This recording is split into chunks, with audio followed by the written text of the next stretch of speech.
Welcome guys to the first Met Zero Meals tutorial video. Today we're looking at lentil dal.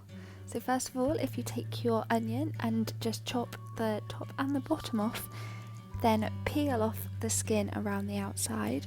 You can cut it in half, either way it doesn't matter, and just roughly chop it up. I did it into slices first and then into sort of rough cubes, and then I made these a bit smaller by just applying some pressure on the front of the knife and moving the back of it up and down to make it smaller, but you don't have to do this, it's completely a personal choice and it's up to you.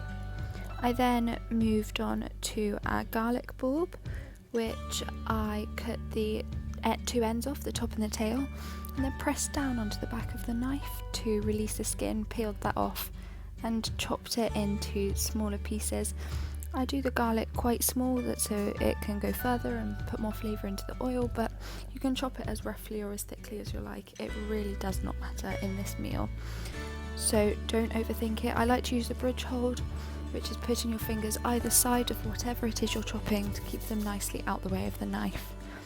I then just emptied the onion and the garlic into the pan, which I'd put my oil into, and just tossed them round with a spoon. You can use a spatula, anything you like, to nicely brown them off. Once they're starting to brown, you can add your curry powder in and mix that through. And then we're going in and adding the lentils, the chopped tomatoes, the boiling water, and stirring that through all together.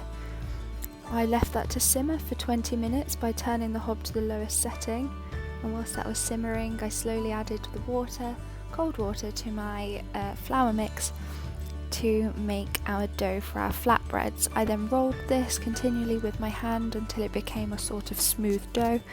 It doesn't matter if it's a bit rough, it can be smooth, rough, it's absolutely fine. Just try and avoid it being sticky. If it's sticky, add a bit more flour. Then I sectioned this out into portions and rolled it into flatbreads, in flat circles.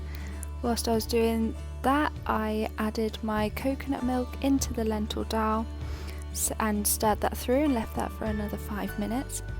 I then popped my flatbread into a dry pan, so no oil in it, and cooked it for about a minute on each side, turning when necessary. Then all you've got to do is serve up and enjoy. Remember to freeze anything that's left over.